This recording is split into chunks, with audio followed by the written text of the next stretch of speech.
Hello, I am Pal. Today I with Nundudi. Watch the video with me. โคตรเด้ง2โคตรเด้งกุ้งมังกร2จ้ะขอถุงมือหน่อยได้ป่ะจ๊ะ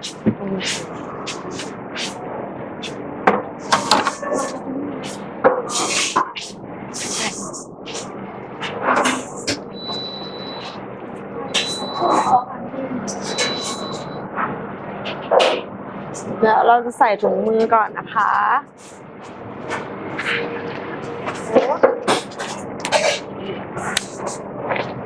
วันนี้เราก็จะมีเป็นเมนูโคตรเด้งกุ้งมังกร2ชาม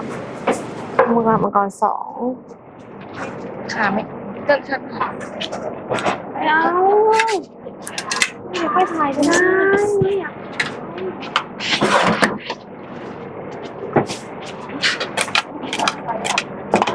มันมี แล้วเราก็จะท็อปด้วยเกี๊ยวกรอบทุกชาม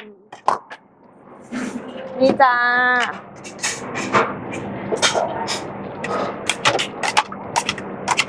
หนูไปส่งหน่อยจัดท็อปด้วย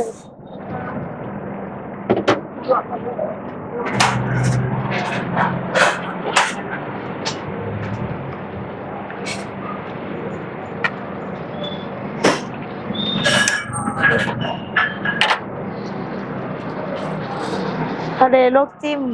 ขออันนี้กันนะคะทะเลลวกจิ้ม1มีเหลืองโคตรเด้งไข่มังกร1แล้วก็เส้นใหญ่โคตรเด้งกุ้งมังกร2อันนี้อะไรเอ่ย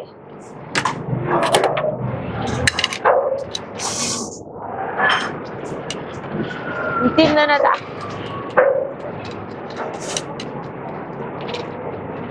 เย้ยังมีเวลาถ่ายเยอะแยะ อันนี้เป็นทะเลลวกจิ้มนะคะ ทะเลลวกจิ้ม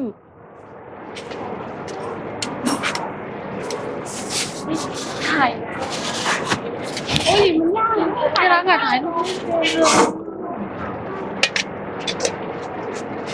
พี่น้อยขอหมึกพี่ความขอหมึกหน่อยนะจ๊ะ ถ่ายรีบเอาไปไหนรูปอะ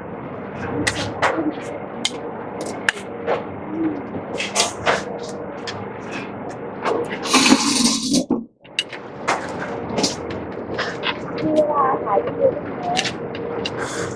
ไม่อยากถ่าย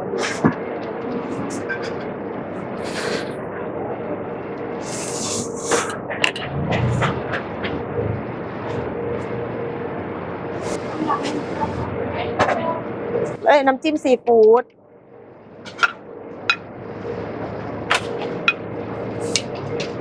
พร้อมเสิร์ฟค่ะทะเลลวกจิ้มค่ะ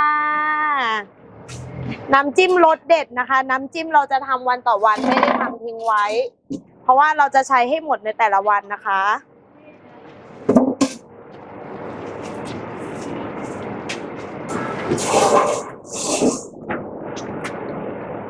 กุ้งมังกรเอาพร้อมกันเลยไหมคะ2 จานจ้ะโคตรเด้ง2นะคะโคตรเด้ง2เดี๋ยวพี่ได้พี่คุณมาเลย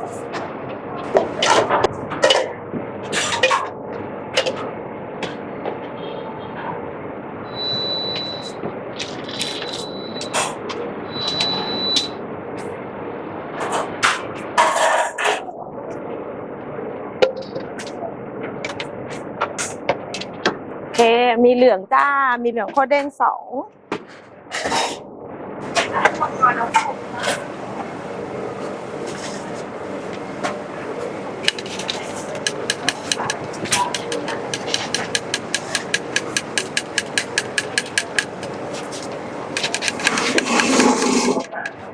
อันนี้มีเหลืองโคตรเด้ง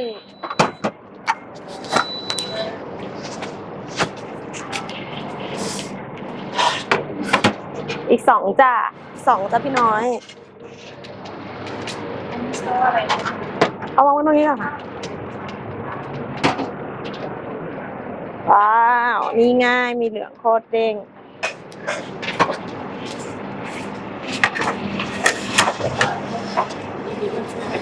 มีเหลืองค่ะพี่น้อง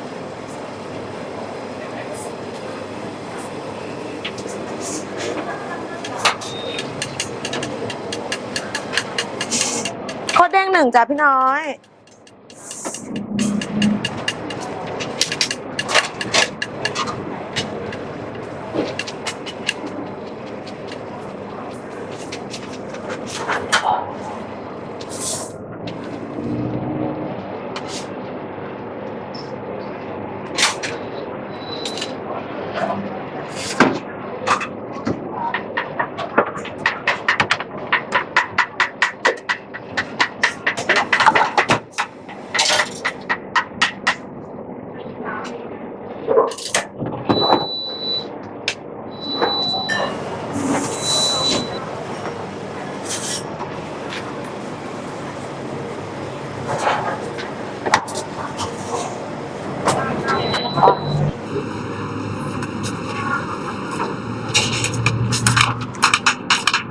อันนี้มีเหลืองโคตรเด้งนะจ๊ะ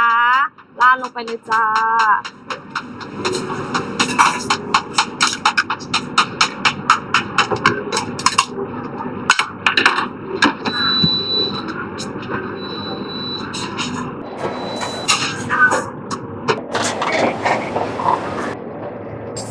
เรียบร้อยค่ะ อันนี้คือเมนูโคตรเด้งไข่มังกรนะคะ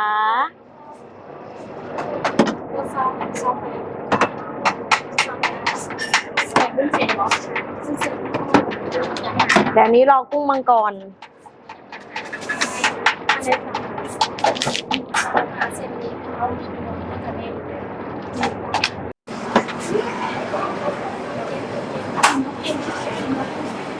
นี่กุ้งมังกรว้าว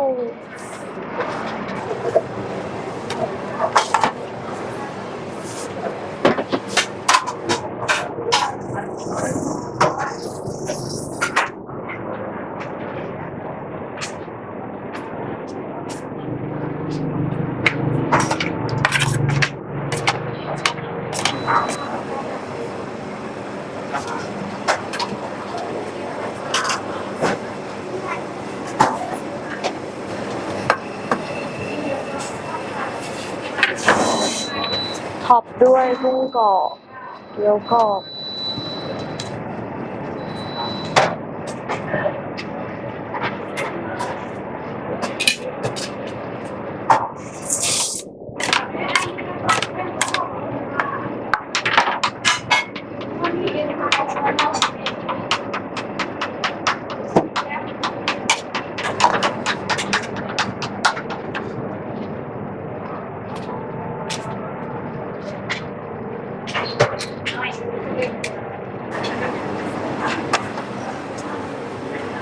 กุ้งมังกรพร้อมเสิร์ฟแล้วค่ะ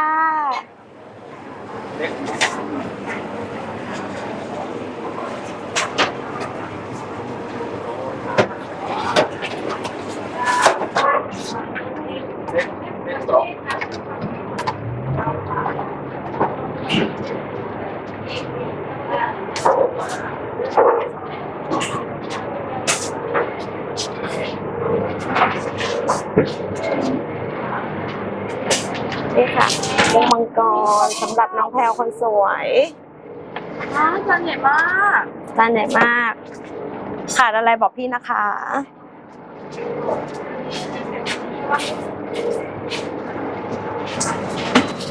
โอเคค่ะ อาหารมาครบแล้วเนาะ ค่ะ ที่หนูสั่งไว้นะคะไอเมนูมีเมนูอะไรบ้างเลยคะ เมนูตรงนี้นะคะก็จะมีเป็นเมนูซิกเนเจอร์ของที่ร้านเลยก็คือเมนูโคตรเด้งกุ้งมังกรนะคะกุ้งมังกรพี่ขายไม่แพงพี่ขายแบบเป็นเซตจานนี้ก็499 บาทค่ะแล้วก็อันนี้เป็นทะเลลวกจิ้มกับน้ำซีฟู้ดมะนาวสดทุกอย่างใช้มะนาวสดแท้100%แล้วก็อันนี้เป็นหมูสเต๊ะนะคะติ่มซำค่ะก๋วยเตี๋ยวเด่นๆเลยก็จะเป็นแบบโคตรเด้งเนี่ยค่ะลูกค้ามาแบบจะสั่งตลอดโคตรเด้ง อันนี้คือแบบว่าลูกค้ามาต้องสั่งเมนูนี้เลยนะคะ ต่างชาติทานได้ไหมต่างชาติทานได้นะคะเพราะว่าต่างชาติทานแบบไม่พริกก็ได้เป็นต้มยำไม่พริกก็ได้ค่ะ ค่ะ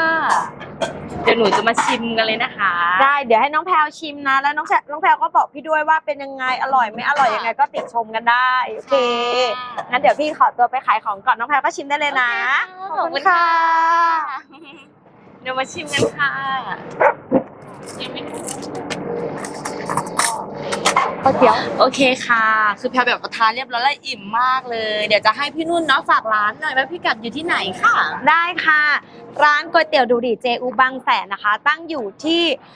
บางแสนหลังมอบูรพานะคะ จังหวัดชลบุรีค่ะ ถ้าใครมาไม่ถูกนะคะ ก็เซิร์ชใน Google เลยว่าก๋วยเตี๋ยวดูดีเจอูบางแสนจะเปิดทุกวันนะคะ แต่ว่าจะปิดเดือนละ1วัน วันพุธสัปดาห์ที่3ของเดือนนะคะ หยุดเดือนละ1วัน แล้วก็เปิดตั้งแต่7โมงเช้าถึง6โมงเย็นทุกวันนะคะ ใครมาไม่ถูกก็สามารถโทรมาได้นะคะที่ 0952423949 และก็ขอฝากช่อง YouTube ด้วยนะคะทุกคน มา YouTube นะคะ Lady นุ่นดูดีค่ะ นี่ค่ะ Lady นุ่นดูดีนะคะ เป็นช่องชาแนลของนุ่นเองนะคะ และก็นี่ฝากติดตามช่อง High Speed Bike ด้วยนะคะ นี่ค่ะ แล้วก็ฝากตำเหล่าน้องแพลวด้วยนะคะ แล้วก็ขอบคุณน้องแพลวด้วยที่วันนี้มาถ่ายทำรีวิวให้กับทางร้านก๋วยเตี๋ยวพี่ ขอบคุณมากเหมือนกันค่ะ ขอบคุณค่ะ บ๊ายบาย